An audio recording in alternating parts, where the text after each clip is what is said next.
I'd like us to, to move to another issue, that of the president's latest directive, releasing the minors who were accused of treason following their participation at the End Bad Governance protest. The president, also ordered a probe into all those involved in the arrest of these minors. What are your thoughts, on this occurrence? It is very unfortunate that this government continually brings shame and bad name internationally and nationally on Nigeria. The question is, what have they achieved by arresting and detaining unlawfully and illegally and shamelessly children on the pretense that they committed treasonable felony? What is treasonable felony? I'm going to explain it in a very, very, very ordinary language. It's like people mounting armored cars, going on AK-47 and overthrowing Tinubu from the villa. Look at those children. How many of them have even seen armored cars?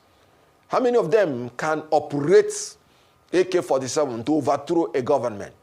And what were they doing when they were arrested? They were simply crying in the street. We are hungry. We are undergoing hardship. Ameliorate our situation. And you as a government, because you say they were carrying flags, and then they have now committed treason. Meanwhile, Section 39, Section 40, Section 41 of the Constitution made it clear that these children are entitled to freedom of expression, freedom of movement, freedom of association, freedom of assembly. And when they are doing that, expressing themselves that they are hungry, you went and caught them. You say they were carrying flags. May I ask, does President Tinubu not fly the flags of other countries when he is accepting ambassadors into Nigeria? Do they not fly the flags of other countries when they are dealing with other countries?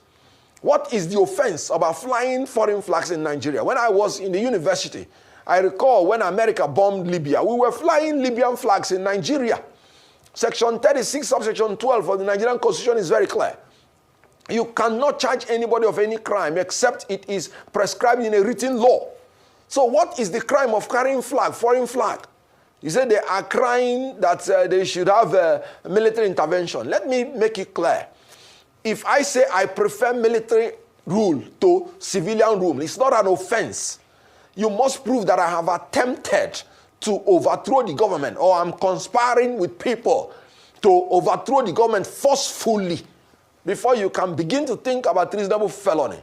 It is a shame that these children have been degraded, dehumanized unnecessarily. Let me tell you, Section 34 is very clear. Every individual is entitled to respect for the dignity of his person, and accordingly shall not be subjected to torture, inhuman or degrading treatment. These children have been subjected to torture, inhuman and degrading treatment. And you can imagine this government saying that they were faking their fainting in court. May I ask, all those ribs that were exposed, that showed signs of malnourishment, were these children also faking it? The only fake thing I have seen in this Nigeria presently is this government lying at every opportunity, even lying against children. Children that you know are almost dying. You could see it. And you say they are faking, they are fainting. They were running after granules. They were running, they were already hungry. And now you put them to die. This government is inhuman.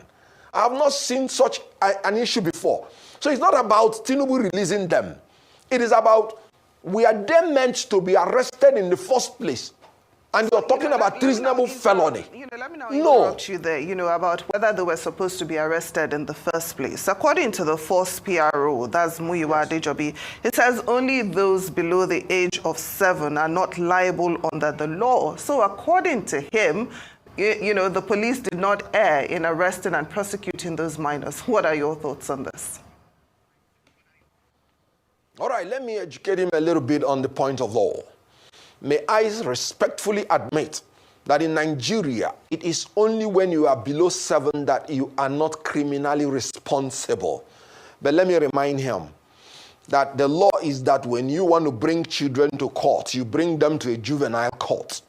when you want to bring them to court, or any human being for that matter, you charge him for an offense that he committed.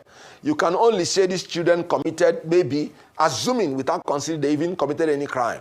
You'll be talking about bailable offenses. You'll be talking about maybe a breach of public peace. You'll be talking about maybe affray, maybe theft, or anything, not treasonable felony.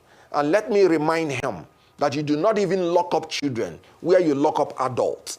As far back as when we were in the colonial regime, they made it that somebody between the age of 16 and even 21 will be taken to a postal institution, a reformatory, regarded as even not matured enough to be taken to prison. And then you are bringing them to court. Let me remind him that 2 months is the only time that even a court can bring somebody to custody. That is, if you had taken the person to court within 48 hours.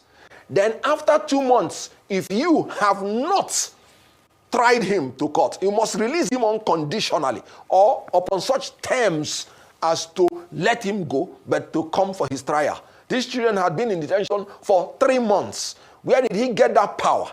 The court even said the law is that even when somebody's offense attracts certain punishment, if he had stayed in detention for the time of that punishment, you let him go. And yet you brought these children to court that you want to try them. Let me ask him, when they were in custody, were they well fed? Were they not being tortured? Were they not given inhuman and degrading treatment?